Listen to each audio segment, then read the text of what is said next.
1997. O amanhecer do dia 26 de março de 1997 traz uma calma inquietante. Uma mansão ergue-se em silêncio absoluto enquanto dois agentes do condado de San Diego saem dos seus veículos. Um frio arrepiante percorre as colinas enquanto os agentes se preparam para realizar uma verificação de rotina após receberem uma denúncia anónima. Nada parecia fora do normal, nada de extraordinário. Apenas uma chamada a gozar connosco, pensavam os agentes. Um deles dá um gole no seu café, enquanto o parceiro observava a mansão. Uma imponente vila de estilo espanhol, nada fora do comum nesta região. Subindo os degraus de azulejos laranja em direção à porta principal, ambos notam o silêncio envolvente. É um silêncio que se sente na alma, um silêncio que não parece certo. Algo, embora difícil de explicar, não estava bem.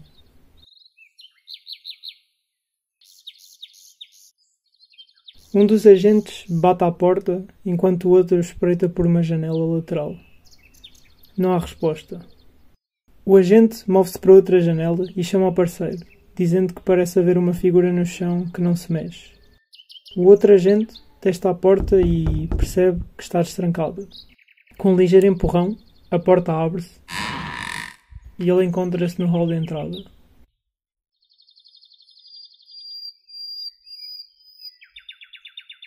Ambos avançam cautelosamente para o primeiro quarto e, ao fazê-lo, são confrontados com uma visão absolutamente aterradora.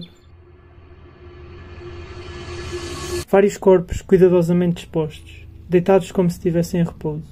Estavam todos vestidos de forma idêntica, camisolas e calças pretas, e nos pés calçavam ténis pretos e brancos da marca Nike. Os rostos estavam cobertos por panos roxos de forma ritualística.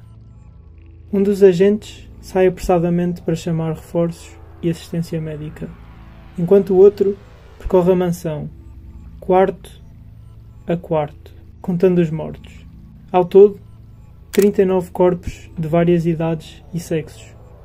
Nas mangas das roupas encontraram remendos com a inscrição Heaven's Gate Away Team. Os agentes saem da mansão atormentados por uma série de perguntas perturbadoras, como por exemplo, o que levou 39 pessoas a cometer suicídio em massa? E afinal, o que raios era Heaven's Gate?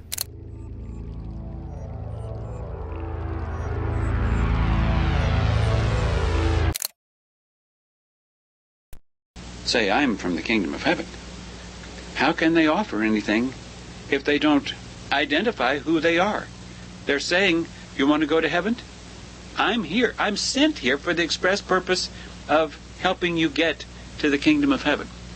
Now, the remarkable little process that happens, if a human plant, if an individual who has that little deposit of soul hears that voice that says, I'm from the kingdom of heaven, I can help you go to the kingdom of heaven, then that individual experiences severe pain and begins to break away from Skin Awareness Month. Call 1-800-733-SKIN for your direct line to healthy-looking skin, complete with Vaseline Intensive Care updates, coupons, and samples. If you're a homeowner looking to consolidate bills, call First Plus. You'll get meant it was time for them to leave the planet. All 39 suicide victims left identification on their bodies, and now authorities are in the midst of notifying relatives. More from ABC's Lisa Salters. The largest mass suicide in U.S. history was indeed a well-planned event. The dead were all found lying on cots and bunk beds. They wore the same clothing, the same brand-new tennis shoes, their personal belongings placed carefully by their sides.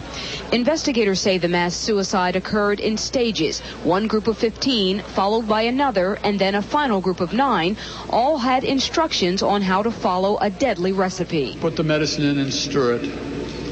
And then eat it quickly, drink this vodka mixture, which they apparently had mixed up, and then lay back and rest quietly. Authorities say identifying the bodies was easy once they were removed from the home. The victims all left ID. The group also left behind a videotape, an attempt to explain the question they knew the world would ask. Why? I'm really happy that I made this choice. We're looking forward to this. We're happy and excited. The victims were all members of a religious cult called Heaven's Gate. They believed their deaths would transport their spirits to a spaceship trailing behind the Hale-Bopp comet. Well, we're still here. And not for long. Along with the tape, the group also left a letter to the news media saying, quote, "By the time you receive this, we'll be gone. Several dozen of us. We came from the level above human in distant space, and we have now exited the bodies that we were wearing for our earthly task. To return to the world from whence we came, task completed." In addition to its own website, the group constructed web pages for businesses, but few of those clients knew about the bizarre motivation behind Heaven's Gate. These recruiting tapes were made by the group's leader, Marshall Applewhite, known to his followers as Doe. We have no hesitation to leave this place, to leave the body that we have. And authorities have now confirmed that one of the 39 victims was indeed Marshall Applewhite, but no other identifications are being released at this time. Sheila? Lisa, what do people in the community know or suspect about Applewhite and the group? Well, remember, Heaven's Gate ran this business of constructing web pages for organizations. Of the clients that we have spoken to, they all say that Marshall Applewhite, though he was in some sense strange, he was very good at what he did. He was very good at constructing these web pages, and they were very pleased with the job that he did. A very different picture of the man that we see on these videotapes, who is talking about ascending to heaven in a UFO. Lisa, thank you. ABC's Lisa Salters in Rancho Santa Fe this morning. No obvious trigger for what happened, except perhaps the millennium and a comet in the east. Ned Potter, ABC News, New York. Coming up later in this half hour, an expert on cults peers into Heaven's Gate. In other news, 29 years after the murder of Dr. Martin Luther King, his family is declaring... Antes de continuarmos o vídeo, quero só pedir desculpa pela intro gigante que vocês tiveram de acabar de ver. Eu sei que não pareceu muita coisa, mas eu tive de ir buscar pedaços de entrevistas e traduzir tudo à mão. Por isso, se alguma coisa estiver mal traduzida é porque eu não sei, mesmo escrever. E é isso, continuem com o vídeo. No final dos anos 60 e início dos anos 70, os Estados Unidos e o mundo ocidental viviam numa época de intensa transformação social e cultural. Movimentos contraculturais, a revolução sexual, o surgimento do New Age e a crescente insatisfação com as estruturas tradicionais de poder criaram um terreno fértil para o surgimento de novas ideologias e grupos espirituais. Foi neste cenário que, num contexto de profunda inquietação existencial e busca de sentido, nasceram as sementes do que viria a ser o culto Heaven's Gate. Marshall Applewhite. Nascido a 17 de maio de 1931 em Spur, no Texas, Marshall cresceu num ambiente fortemente religioso, sendo filho de um ministro presbiteriano. Desde muito cedo demonstrou interesse tanto pela música quanto pela teologia, o que o levou a frequentar seminários e a explorar a sua vocação artística. Contudo, as frustrações profissionais e os conflitos internos, pelas expectativas familiares, fizeram com que Marshall se refugiasse com ideologias mais radicais. Sentindo-se deslocado e perseguido por um vazio existencial, ele começou a interpretar a sua própria vida e o destino do mundo através de uma ótica apocalíptica e messiânica. Esta visão distorcida tornou-se a pedra angular da sua futura liderança espiritual. Bonnie Nettles.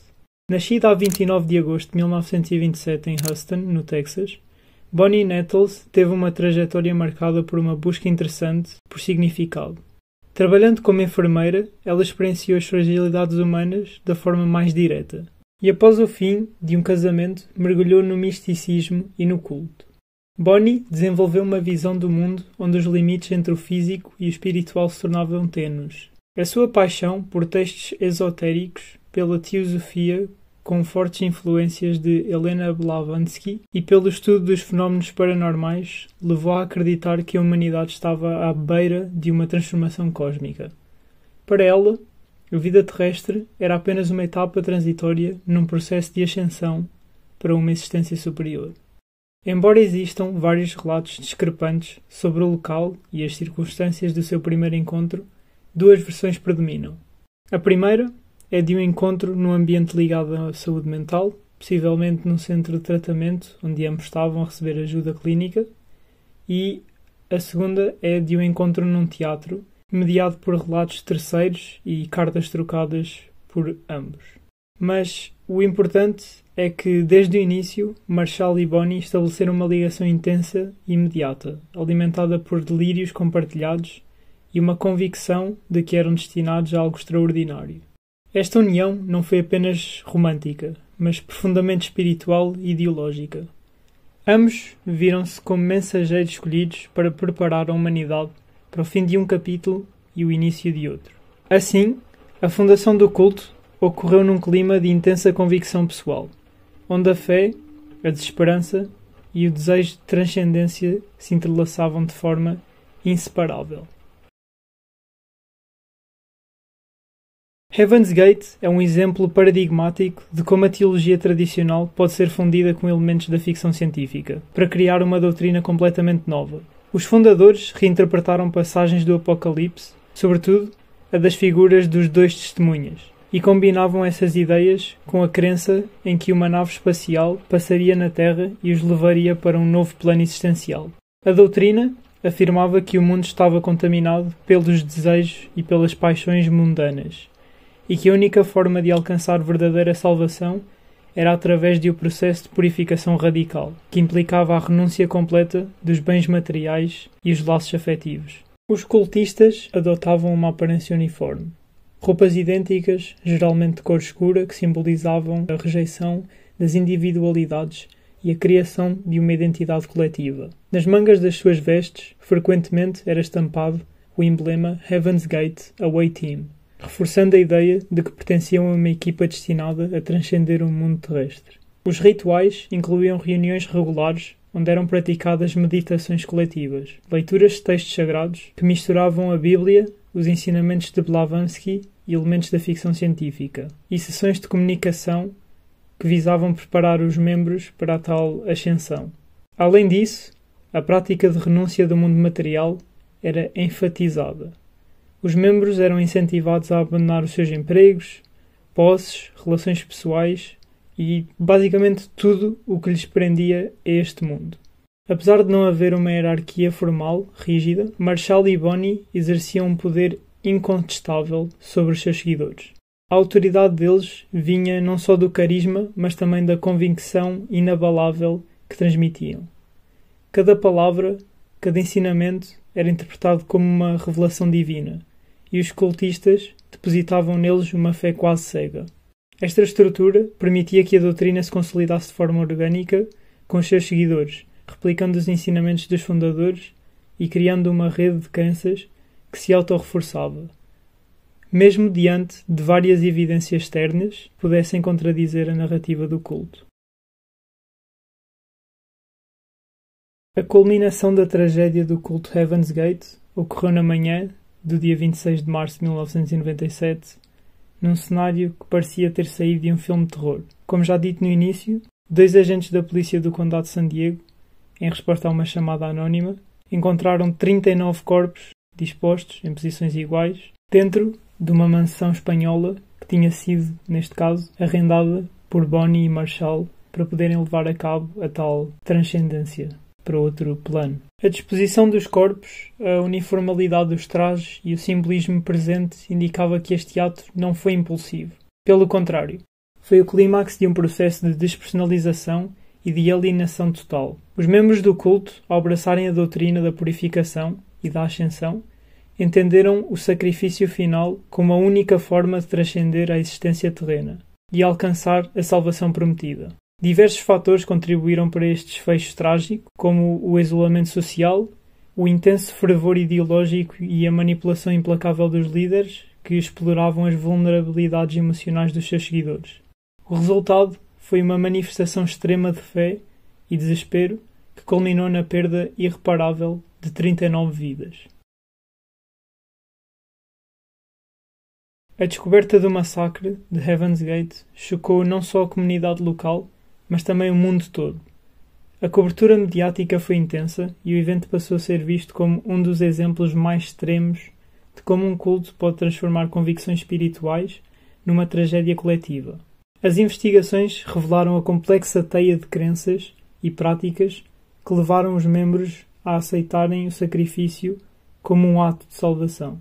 Este caso passou a ser estudado por académicos e especialistas em estudos como a psicologia, a sociologia e estudos religiosos, que procuravam compreender os mecanismos de manipulação e vulnerabilidades que permitiram que uma comunidade inteira se integrasse a um delírio fatal. Heaven's Gate serve como um alerta sobre os perigos do extremismo ideológico. Em tempos de crise pessoal e social, a promessa de uma solução fácil e transcendente pode ser irresistível para indivíduos vulneráveis. A manipulação exercida pelos líderes carismáticos, que utilizavam uma combinação de teologia, misticismo e até a ficção científica, mostra como é fácil distorcer a realidade e conduzir pessoas a atos impensáveis. Esta tragédia ressalta a importância da educação crítica e do apoio psicológico. É fundamental que a sociedade esteja atenta aos sinais de manipulação e que se promovam mecanismos de intervenção que protejam os indivíduos contra a exploração ideológica. O caso de Heaven's Gate deixou um legado ambíguo. Por um lado, evidenciou os riscos dos cultos e da manipulação espiritual, e por outro, provocou uma reflexão profunda sobre a natureza da fé e da vulnerabilidade humana. Muitas das lições extraídas deste evento influenciaram a forma como as autoridades e comunidades abordam a prevenção de cultos e a intervenção em situações de manipulação ideológica. Além disso, o estudo deste caso impulsionou mudanças na forma de como os meios de comunicação abordam temas relacionados com extremismos e cultos, levando a uma maior consciencialização pública e a debates sobre os limites entre a liberdade de expressão e a proteção contra a manipulação prejudicial. Finalmente, Heaven's Gate serve como um lembrete poderoso de que, mesmo nas situações mais desesperadoras, a busca por sentido não deve ser confundida com a entrega total a ideologias extremistas.